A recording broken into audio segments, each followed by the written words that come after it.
Dans cette vidéo, je vais montrer le branchement de ce microphone dictaphone Zoom H1. Donc c'est le microphone dictaphone qui me sert à enregistrer ma voix normalement lorsque je fais une vidéo. Soit pour mettre une voix off derrière une vidéo. Par contre, parfois si je me promène dans mon potager, j'enregistre directement avec mon smartphone, donc on a une qualité un peu moins bonne. Donc là, le but c'est pas de vous présenter le Zoom H1. Et je vais vous montrer deux choses. Déjà, pour extraire la musique. Donc là, ici, j'ai mis une carte SD. Mais ce qu'on peut utiliser, on peut utiliser un câble. Donc c'est important d'utiliser un bon câble de qualité. Car au début, j'avais un mauvais câble et en fait, la connexion ne se faisait pas. Donc j'ai pris un Amazon Basics. Mais donc, je vais vous montrer plusieurs choses. Lorsqu'on va le brancher à l'ordinateur, au PC, on a deux options. Soit on peut faire un transfert de musique pour transférer ses audios ou on peut faire comme microphone. Donc on a deux options. Et soit on choisit, soit on attend un peu, et par défaut, il va se mettre en mode USB, c'est-à-dire que pour le transfert des fichiers. Donc il y a différentes façons de les enregistrer, donc ça se règle à l'arrière. C'est soit des formats de haute qualité, soit des MP3. Donc moi je préfère du format de haute qualité. Donc là on entend qu'il a été reconnu par l'ordinateur. Donc si on passe à l'ordinateur, on voit que ça va apparaître comme Zoom H1, comme un périphérique de stockage, comme une clé USB, où je vais extraire la musique. Donc on voit là, il apparaît à l'écran. Donc dans stéréo, je vais voir mes différents fichiers, mes enregistrements, qui vont porter un nom, ou des fois je les renomme. Et là je vais faire couper, coller sur un fichier sur le PC. Et même avec le Zoom H1 qui est un très bon enregistreur, je vais quand même rapidement les retraiter. Alors je l'ai montré sur notre vidéo, je fais trois choses. Réduction du bruit, normalisé et compresseur. Donc même avec un bon dictaphone, il est quand même indispensable de retoucher un peu le son, et puis après couper les les espaces, les blancs. Donc premier paramètre. Le deuxième paramètre que je voudrais vous montrer sur le Zoom H1, donc là je ne fais pas de transfert, donc je vais le retirer, mais normalement il faut mettre retirer ce périphérique en toute sécurité. Donc là je vais le rebrancher, et là je vais sélectionner audio. Donc après on peut choisir la fréquence, la qualité, donc ça c'est dans la notice. On peut la télécharger sur internet, donc je vais laisser par défaut. Et là USB qui apparaît. Et là on peut régler le réglage de sa voix. Alors le réglage il se fait soit sur les côtés, c'est l'amplification ici, input level, et également sur le PC. Alors là on va passer sur le PC et on voit que dans les périphériques d'enregistrement, là on va dans son, donc clic droit sur l'icône enregistrement, on voit que le microphone est apparu. Et quand je parle, on voit bien que... Alors je vais éteindre quand même l'autre. On voit bien que j'ai le son qui va osciller. Donc il y a deux choses très importantes à montrer, à expliquer. Donc là, lorsque je fais clic droit, je peux régler également le niveau d'amplification. Donc moi je ne le mets pas trop, je ne veux pas que ça sature trop. Et autre paramètre, s'il n'apparaît pas, il faut bien avoir coché les cases, afficher les périphériques déconnectés ou désactivés. Alors, moi j'ai un PC Dell, et avec les PC Dell, j'ai eu souvent des problèmes avec les systèmes d'enregistrement, car par défaut, les PC Dell ne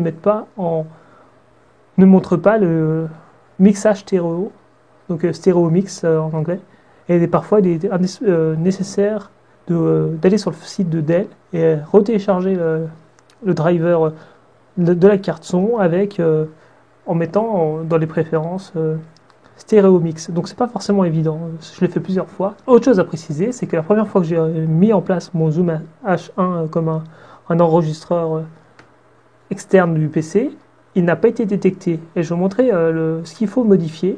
Et en fait, c'est suite à une mise à jour de Windows. Donc on va dans paramètres. Donc moi, soit il est en bas dans la barre, soit vous allez dans le menu de démarrer et vous allez mettre paramètres. Donc paramètres.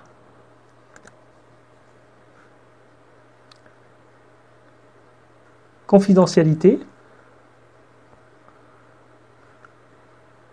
Et là, microphone.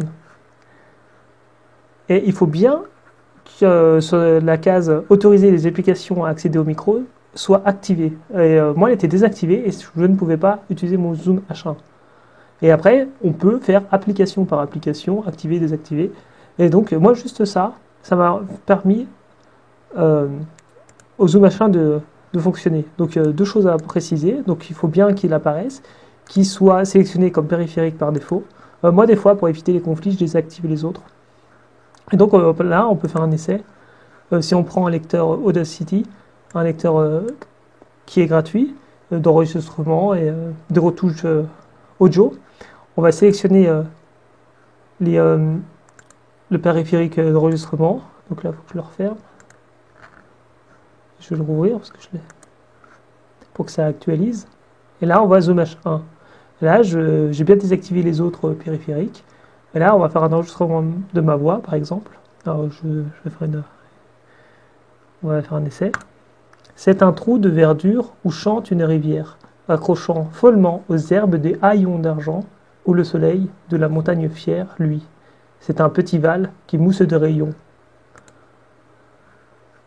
Donc là, on voit que mon son est peu amplifié, donc ça, on peut le retoucher, mais on peut également, comme je vous ai montré précédemment, régler l'amplification, soit parfois sur le Zoom H1, notamment lorsqu'il est déconnecté du PC, soit ici dans l'amplification du PC. Et donc on va faire une écoute. Alors je changeais périphérique de lecture, parce que là ça ne fonctionne pas correctement.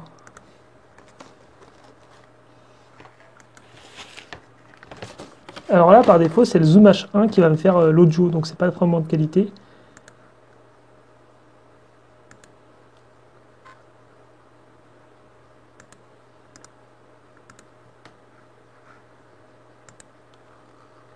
Donc voilà pour l'enregistrement avec le Zoom H1, soit comme un dictaphone, quelque chose d'assez mobile, de bonne qualité, ou soit comme un microphone externe du PC qui va permettre par exemple d'enregistrer directement sur Audacity, soit par exemple avec les logiciels de reconnaissance vocale, soit Cortana, soit Dragon Speaker, de faire de la dictée à son PC. Et là, comme on a vraiment un son de qualité, on peut vraiment utiliser un appareil qui est fiable, qui marche bien. Donc moi, j'utilise également une pile rechargeable à l'intérieur de Zoom H1. Il fonctionne très bien. Après, il y a des réglages. Je ne peux pas vous conseiller parfaitement les réglages, car je suis en train de les peaufiner. On a l'amplification. On peut également rajouter une petite mousse pour éviter améliorer le son également lorsqu'on va parler à proximité. Autre chose, on peut régler low cut. Alors, je crois que c'est pour le bruit du vent, par exemple. Auto level, c'est pour le réglage du son. Donc, soit on le fait en manuel, comme je vous ai montré, amplification, ou soit en auto level. Mais je trouve que c'est moins bon en mode automatique, donc je préfère faire du manuel. Et donc, le format d'enregistrement MP3 qui est très compressé, qui prend peu de place, mais un peu moins de bonne qualité, ou soit un format de meilleure qualité. Donc, après, il faut voir également en fonction de sa carte qui est utilisée dedans.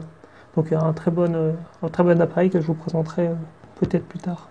Voilà pour cette vidéo.